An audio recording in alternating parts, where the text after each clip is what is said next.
hora de recreo en una escuela pública. El momento de estudio da paso al de descanso. Esta es una alternancia que se repite de un modo tan cotidiano en los patios de nuestras escuelas que resulta difícil pensar que en algún momento pudo haber sido de otro modo. Sin embargo, no siempre fue así.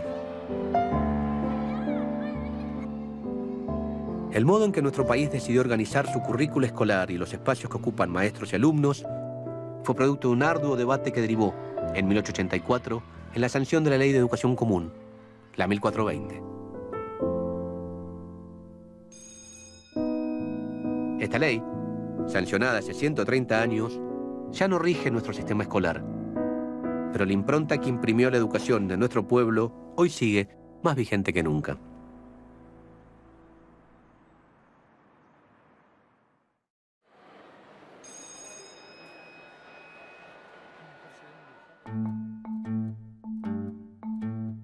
Estas son todas cosas que cayeron en desuso, se fue cambiando bastante. Y ahí está el pibe escribiendo con el plumín que se mojaba y se sacaba.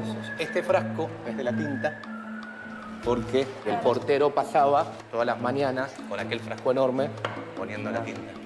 ¿Ves? Se pone por acá, se da vuelta y sale por ahí. ¿Eso qué es? El de... ¿Qué creen que es? Esto. ¿Qué les parece que es? ¿Para qué creen que se usaba? Para mí, para llevar una cuenta de cosas. Claro, como una tablita de contabilidad puede ser. ¿Ah? A mí me está dando un poquito de miedo. Sí, haces bien, porque en realidad esto no tiene que ver con geometría. Esto era para castigos corporales, era para pegar a los chicos. Ven que tiene agujeritos, es para que haga vacío y doliera un poquito más. Esto se llama palmeta y para el museo hubo que hacerlo, porque no quedaron muchos de estos objetos, porque la ley 1420 los prohíbe, pasan a ser prohibidos los castigos corporales y afrentosos, y la escuela deja de tener estos objetos para empezar a tener de estos, ¿no? Y uno puede ver cómo entre estos dos objetos está la pelea educativa de entonces, cómo se pasa de una educación del pasado, basada en los castigos, a una educación del futuro, basada en la enseñanza. Piensen que la escuela primaria, después de la ley 1420, no solo va a enseñar a leer, escribir y contar, sino también nociones de geometría, de ciencias, de educación física. Esto se venía debatiendo hacía bastante tiempo, ¿no? Ya desde la época de la independencia aparecía la idea de cómo tiene que ser la educación de la nueva nación. Pero yo me quiero detener hoy en una fecha donde empezó un debate muy fuerte que terminó resolviendo la cuestión del lado de geometría y sacando los castigos corporales. Esa fecha, la que quiero hablar ahora, fue el 11 de abril de 1882. Ese día, bajo la presidencia de Roca, se convocó al primer congreso pedagógico organizado en nuestro país.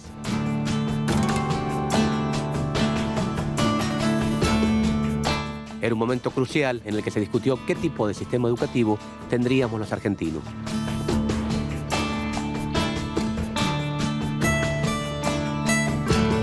Su función fue sentar las bases para la sanción de una futura ley de educación.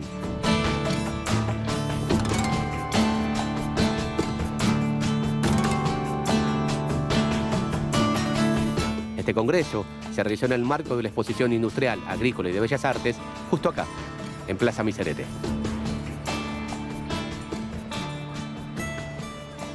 Esta es la única reproducción de dónde funcionó el Congreso Pedagógico del 82. Esto que se ve en esta zona sería esa. Perdón. Jujuy. Él es Rubén Cucuza y es profesor de Historia Social de la Educación.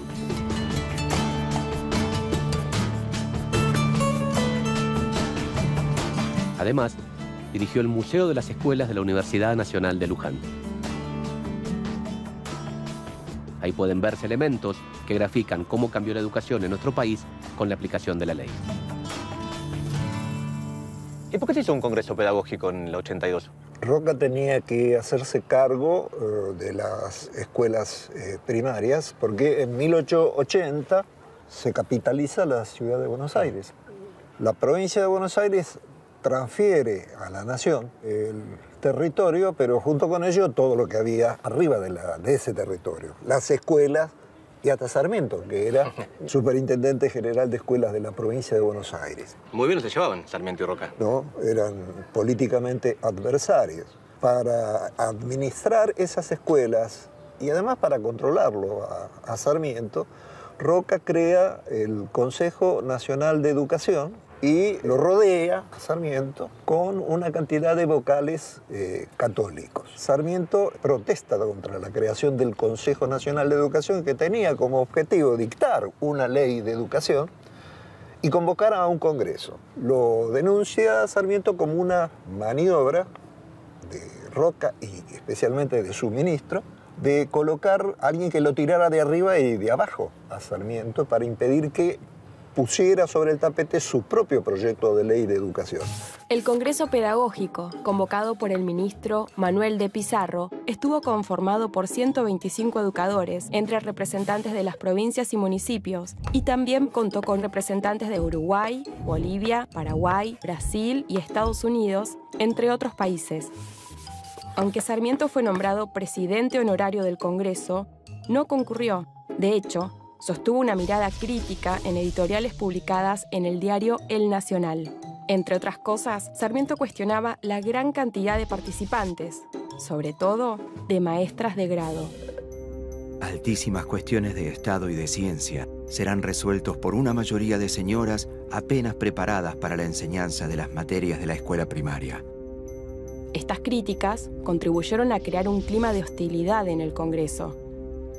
A pesar de eso, el 11 de abril de 1882, Onésimo Leguizamón condujo como presidente la sesión inaugural del primer Congreso Pedagógico de nuestro país. Si bien la réplica del aula que tiene el museo remite sobre todo a la época colonial, es interesante verla porque su modelo de enseñanza todavía seguía vigente en muchos lugares del país al momento de sancionarse la Ley 1420.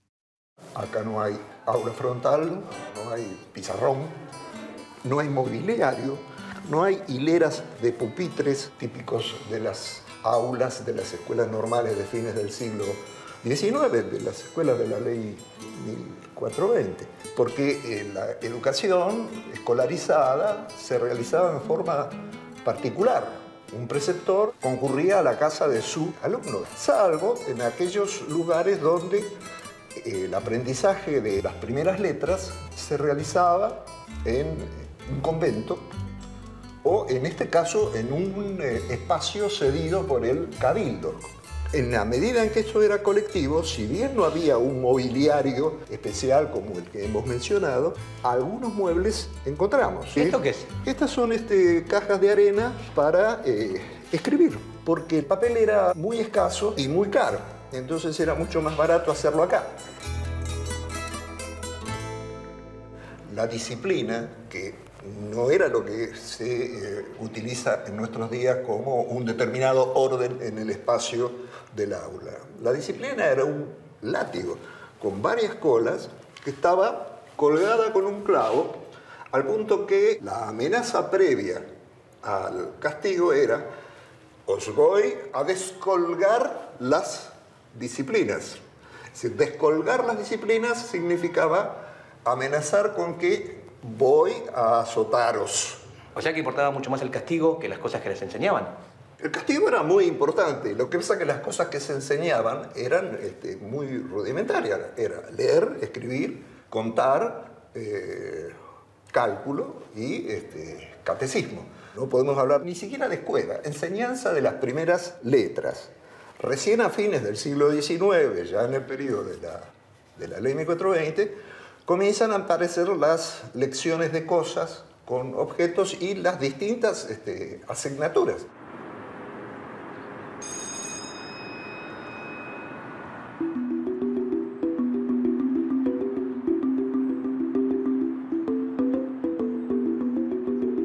Durante este periodo, novedosas ideas pedagógicas vinculadas a la formación de la ciudadanía moderna e independiente empezaban a definir nuevos espacios en las escuelas, como aulas, claustros y patios donde el saber circulaba. Además, en ese momento, irrumpió una novedad importante. Empezaron a aparecer las asignaturas. Ya no se trataba solamente de aprender a leer, escribir y contar. Estos cambios no se dieron de un modo uniforme en todo el territorio. El Congreso Pedagógico de 1882 fue el lugar en donde se intentó acordar un sistema educativo común que plasmase el ideal de Sarmiento de hacer del país una escuela. Las sesiones del Congreso transcurrieron con la exposición y debate de trabajos previamente encargados a especialistas como Paul Grossac, Marcos Sartre y José Posse.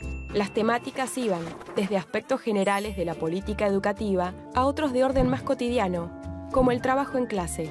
En este sentido, se presentaron estrategias didácticas novedosas, como el método intuitivo o la práctica de tomar lección. Un inspector técnico recomendaba: lo primero es procurar que el niño comprenda la lección. Lo segundo es obligarle a recitar lo que ha retenido con la ayuda de un sencillo texto. Se discutió, por ejemplo, si el contenido curricular debía ser distinto y adecuarse a cada sector social, el lugar de residencia o el género, o si debía ser uno solo para toda la población. Finalmente, pudieron definirse las recomendaciones para la futura Ley de Educación Nacional. Esta tendría que ser común, obligatoria en su nivel primario, graduada, es decir, organizada en cursos o grados agrupados por edades, y gratuita. Si bien en estos puntos centrales se logró llegar a un consenso, se dio un debate en el cual no hubo acuerdo posible. Ese debate fue el de la laicidad, es decir, si se debía enseñar o no contenido religioso en clase. En torno a este tema, las diferencias entre católicos y liberales se tornaron irreconciliables. Generalmente se trata el tema del conflicto entre laicos y liberales como si estos fueran un bloque.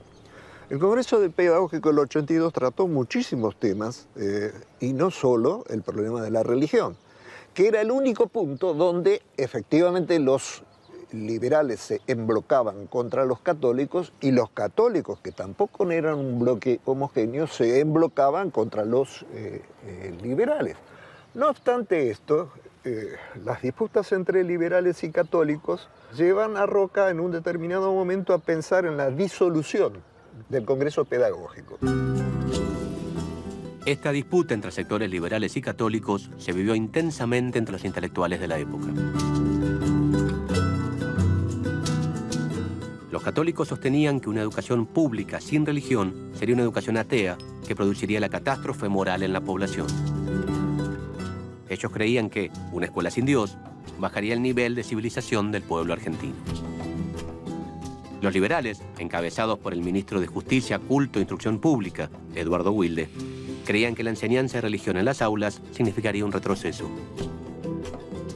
Nos hundiría en el atraso y la intolerancia, y ahuyentaría y excluiría a los extranjeros, y por consiguiente sería un factor negativo en relación al progreso de la joven nación que se pretendía consolidar.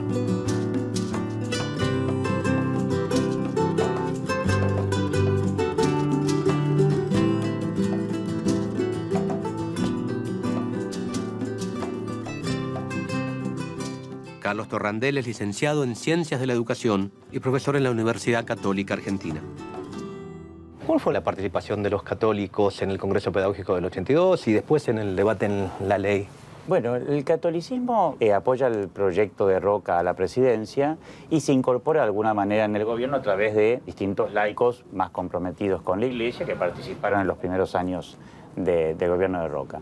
En ese contexto hay un momento en el cual Roca toma la decisión de, en algunos temas, enfrentarse con las posiciones católicas, y uno de esos temas es precisamente el de la educación. ¿Y el motivo por el cual los católicos se retiran del Congreso Pedagógico del 82? El catolicismo se opone básicamente porque hasta ese momento no había sido claramente un tema de debate. Esto, para mí, y creo que puede probarse, es una operación ideológica de una élite determinada sobre el tema. No había una necesidad de debate sobre ese tema, a nuestro modo de ver, porque claramente había una optatividad en la elección de los padres sobre si querían que sus hijos fueran a la educación religiosa o no.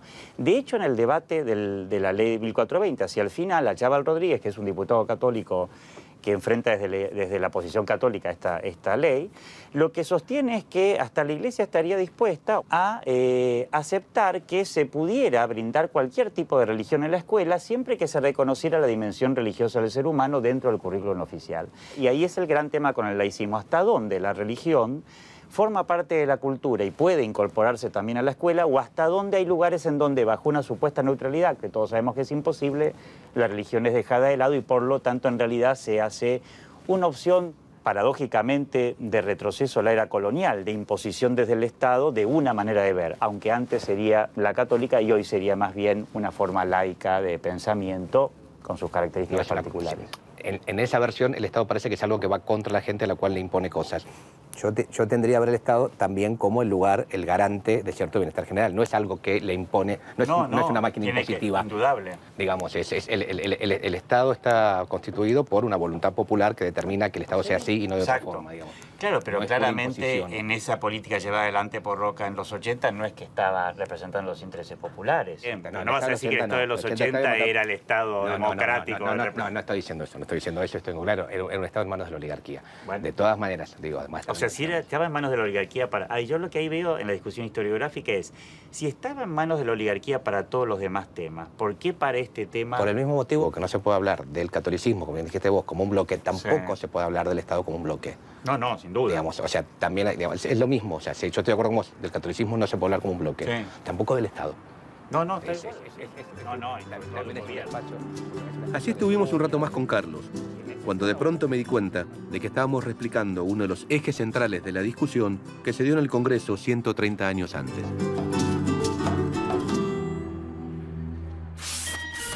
El debate en torno a la cuestión religiosa en las escuelas escondía fuertes tensiones en el seno de la clase dominante. El presidente Roca consideraba beneficioso que la educación fuera laica para establecer relaciones con otras naciones del mundo y a su vez incentivar la inmigración y fundar un país más tolerante que permitiera el libre pensamiento. Pero esto no se correspondía con los intereses de los sectores católicos más conservadores que participaban del Congreso Pedagógico. La no inclusión de la religión desató la furia de los partidarios de la Iglesia, como Juan Manuel Estrada, Adolfo Van Gelderen y Pedro Goyena, quienes decidieron abandonar el Congreso. Esto derivó en el retiro de 15 congresistas católicos que esperaban ser apoyados por otros participantes, en especial por las maestras mujeres. Pero las maestras presentes apoyaron su continuidad.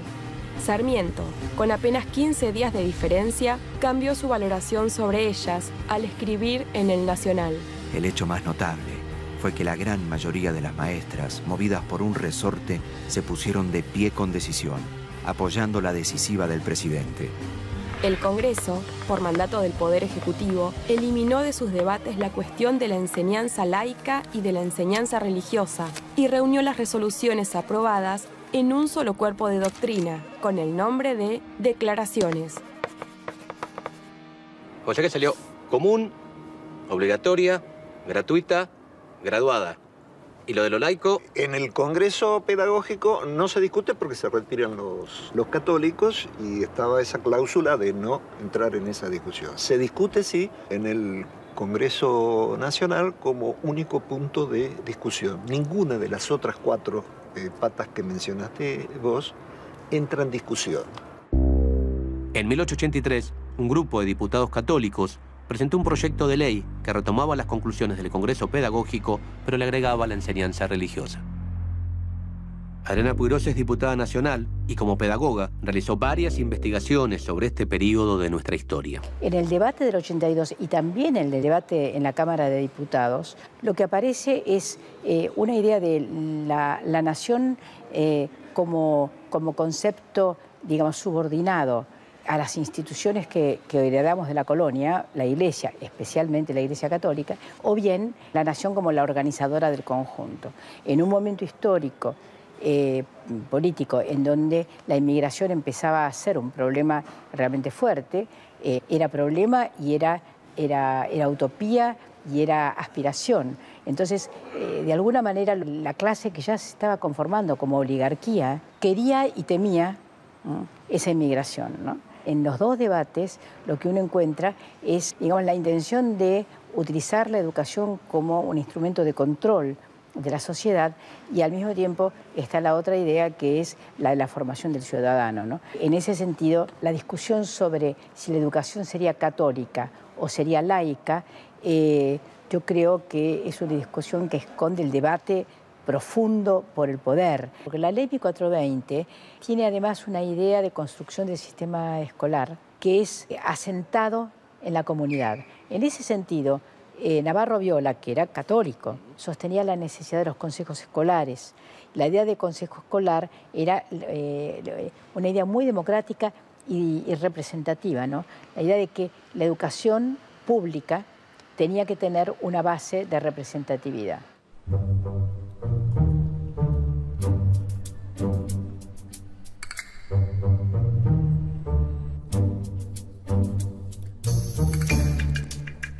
De abril a junio, 1884. Buenísimo. Tengo una pregunta más. ¿La ley 1420 estará acá? No, acá no la tenemos. Ok, muchas gracias.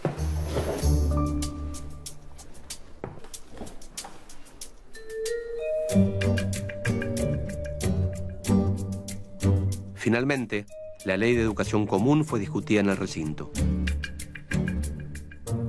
Como era de esperar, cuando llegó el momento de tratar el tema de la religión en la escuela, se dieron los mismos debates encendidos del Congreso Pedagógico. La Constitución argentina es tolerante. La escuela tiene que ser necesariamente tolerante. Y esa palabra, neutro, es un eufemismo para evitar la palabra directa, ateo. Las voces a favor y en contra se hicieron oír con un énfasis que por momentos rozaba la virulencia. La moral es independiente de la religión. La enseñanza de ella sin el de la religión. La Constitución ha proclamado la libertad más absoluta de la conciencia para los ciudadanos. La escuela no puede venir a alterar los principios de la Constitución. Antes que nada, católico. Antes que nada, ciudadano. Por fin, después de varios días de sesión, se llevó a cabo la votación. La enseñanza religiosa solo podrá ser dada en las escuelas públicas por los ministros autorizados de los diferentes cultos, a los niños de su respectiva comunión y antes o después de las horas de clase. O sea que terminó triunfando la posición liberal y tolerante en el gran debate. La ley también dice otras cosas, ¿no? Dice que la educación tiene que ser obligatoria, gratuita, gradual, que son tres características que con el paso del tiempo y con idas y venidas cada vez fueron avanzando más. La ley también dice en su artículo 14 que las clases diarias de las escuelas públicas serán alternadas con intervalos de descanso, ejercicio físico y canto. Llegó el momento del descanso, así que nos vemos la próxima. Vayan. Chao. Nos vemos.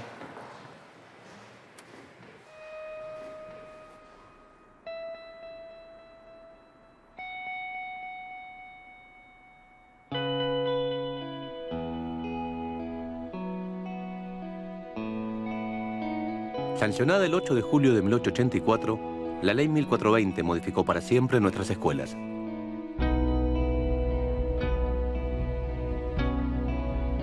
Desde su estructura física hasta lo que iba a ser aprendido en sus aulas.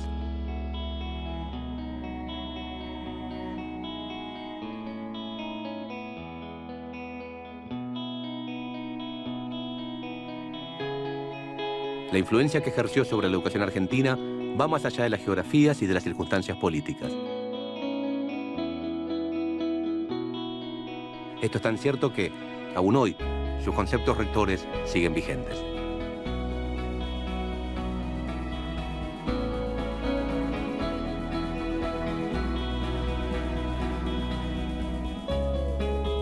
Hace más de un siglo surgió uno de los más extensos y lúcidos debates de la vida democrática argentina que hizo posible que se dictara una ley de educación pública, común, obligatoria, gratuita, graduada y tolerante.